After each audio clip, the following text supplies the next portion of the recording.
Hello student. आज हम लोग विज्ञान के इकाई 1 द्रव्य एवं व्यवहार के बारे में पढ़ेंगे। द्रव्य क्या है? पदार्थ। द्रव्य या पदार्थ ब्रह्मांड में पाए जाने वाली समस्त वस्तुएं जो स्थान घेरती हैं, जिसमें द्रव्यमान होता है तथा जिनका अनुभव हम अपने ज्ञानेंद्रियों द्वारा कर सकते हैं, उसे द्रव्य कहते हैं। ठीक, जैसे मेज, कुर्सी, गिलास, लोटा आदि। द्रव्य को पदार्थ भी कहा जाता है, मतलब द्रव्य या पदार्थ। और द्रव्य या पदार्थ की अवस्थाएं 3 भागों में कैसे परिवर्तित किया गया है? ताप और दाब के परिवर्तन के आधार पर द्रव्य को 3 भागों में बांटा गया है, ठोस, द्रव, गैस। परंतु 2 अवस्थाएं और होती हैं, जिसे हम चौथी अवस्था प्लाज्मा, 5वीं अवस्था बॉर्नस्टाइन कंडेंसेट अवस्था कहते हैं। पदार्थ का वर्गीकरण। पदार्थ को अनेक प्रकार से वर्गीकृत किया जा सकता है। जैसे पहले प्राचीन दार्शनिकों ने पदार्थ को 5 मूल तत्वों में वर्गीकृत किया, जब जिन्हें पंच तत्व कहते हैं। ये पंच तत्व क्या हैं? वायु, पृथ्वी, अग्नि, जल और आकाश।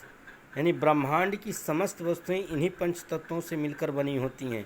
यूनानी दार्शनिकों ने भी इसी बात को साक्ष्य माना है। पदार्थ की संरचना के बारे में प्राचीन काल से ही महान दार्शनिकों ने पदार्थ की रचना के विषय में कल्पना करते रहे। जैसे भारतीय दार्शनिक महर्षि कणाद के अनुसार हमारा शरीर 5 तत्वों से मिलकर बना है, जिसे आप चित, जल, पावक, गगन, समीरा 5 तत्व मिल बना शरीरा। कणाद ने बताया कि चित, जल, पावक। चित मतलब पृथ्वी, जल मतलब पानी, पावक मतलब आग, गगन मतलब आकाश, समीरा मतलब वायु। ये 5 तत्वों से मिलकर बना होता है और प्रत्येक पदार्थ सूक्ष्म कणों से ही मिलकर बनते हैं।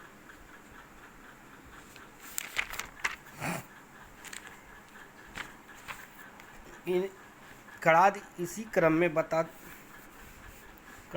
क्रम में पदार्थ की सूक्ष्म अविभाज्य कणों से मिलकर बना होता है। इन अविभाज्य कणों को हम परमाणु कहते हैं। पदार्थ छोटे छोटे कणों से मिलकर बना होता है, जिन्हें हम अणु भी कहते हैं। अणु मतलब या परमाणु। इनके लाक्षणिक गुण क्या थे? पदार्थों के कणों के लाक्षणिक गुण: पदार्थ के अणुओं के बीच रिक्त स्थान होना, जिसे अंतराणुविक स्थान कहते हैं। जैसे सपोज करिए, मान लीजिए कोई भी पदार्थ सतत नहीं होता, उनके अणुओं के बीच में दूरी कम होती है। ऐसे ऐसे कुछ न कुछ अल्प, ऐसे जहाँ देखिए ये कुछ न कुछ आपका रिक्त स्थान होता है। जैसे इनके अणुओं के बीच के इस रिक्त स्थान को हम रिक्त स्थान को अंतराणविक स्थान या अंतराणुक अवकाश कहते हैं। पदार्थ के निरंतर गतिशील रहते हैं, यानी पदार्थ के अणुओं की चाल अणुओं के द्रव्यमान और ताप पर निर्भर करता है। जैसे जैसे हम ताप बढ़ाते हैं, अणुओं की चाल बढ़ने लगती है। ताप घटाते हैं तो अणुओं की चाल घटने लगती है। ये आणविक गति सिद्धांत कहलाती है। इस गति को आणविक गति कहते हैं। सर्वप्रथम रॉबर्ट बाउन ने इस गति को अध्ययन किया। अणुओं की इस प्रकार की गति को ब्राउनी गति कहते। उन्होंने क्या किया, एक लाइकोपोडियम पाउडर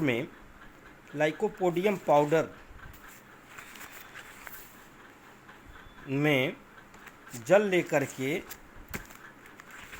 जैसे एक बर्तन में रखा गया है लाइकोपोडियम पाउडर, जल रख करके लाइकोपोडियम पाउडर डाला तो देखा उसके कण इधर उधर घूम रहे हैं। इन कणों को ऐसे ऐसे मिलाया तो इसकी गति इधर से उधर अनियमित होती थी, नियमित नहीं होती।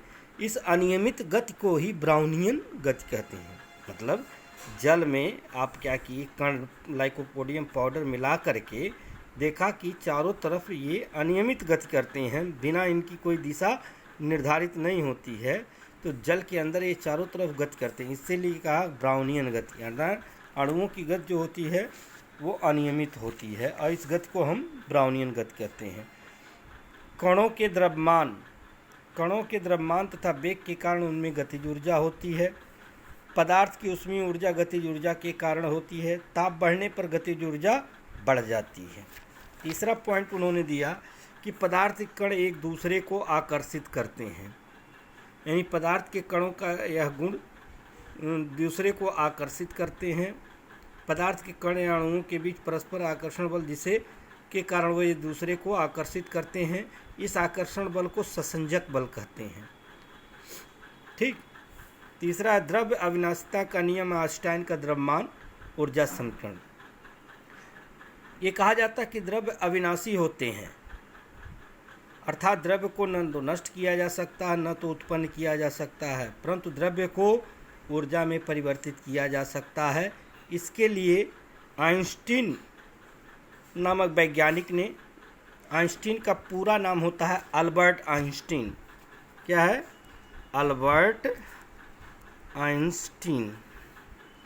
अल्बर्ट आइंस्टीन ने कहा, एक समीकरण दिया जिसे हम क्या करते हैं, ऊर्जा समीकरण या द्रव्यमान ऊर्जा समीकरण कहते हैं। इसका फार्मूला E_mc²। इसमें जो है E क्या है? ऊर्जा, M पदार्थ या द्रव्य का द्रव्यमान है, C प्रकाश का वेग है और C प्रकाश का वेग कांस्टेंट होता है, बदलता नहीं है। 3 × 10⁸ मीटर पर सेकेंड होता है।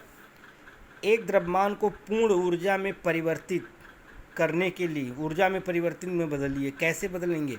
हम जो भी यूनिट लेते हैं वो MKS पद्धति में लेते हैं, तो द्रव्यमान भी हमारा MKS पद्धति में 1 kg और मीटर प्रति सेकेंड प्रकाश का वेग है। आपने ऊर्जा में बदला, देखिए 3 × 10⁸, 338 2 बार हो जाएगा क्योंकि स्क्वायर है, 3 × 3 = 9, 10⁻, यानी टोटल ऊर्जा 1 किलो अगर द्रव्यमान है तो उसकी टोटल ऊर्जा कितनी हो जाएगी? इतनी हो जाएगी, 9 × 10⁶ जूल के बराबर होगी।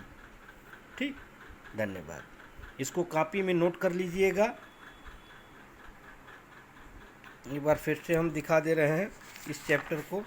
देखिए कि ब्रह्मांड में पाए जाने वाली समस्त वस्तुएं जो स्थान घेरती हैं, जिसमें द्रव्यमान होता है, जिसका अनुभव हम ज्ञानेंद्रियों द्वारा कर सकते हैं, उन्हें हम द्रव्य कहते हैं। जैसे मेज, कुर्सी आदि।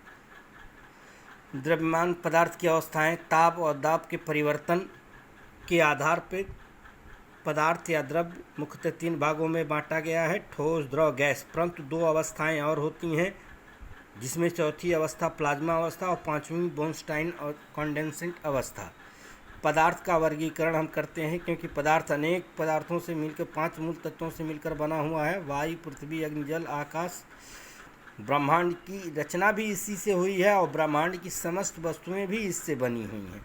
इन 5 तत्वों को महर्षि कणाद ने भी परिभाषित किया। जैसे हम कहते, चित्त, जल, पावक, गगन, समीरा, 5 तत्व मिल बना शरीरा। कणों के अभिलाक्षणिक गुण।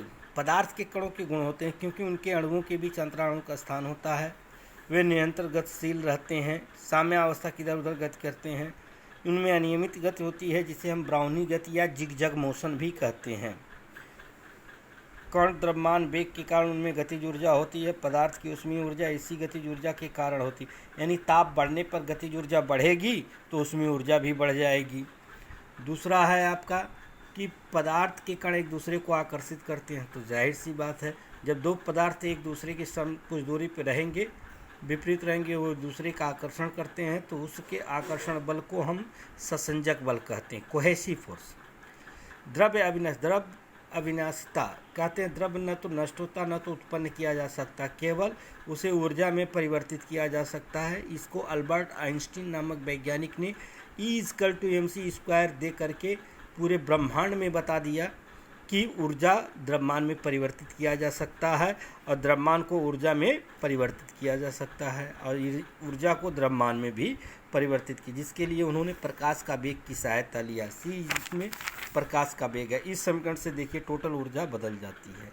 Thank you.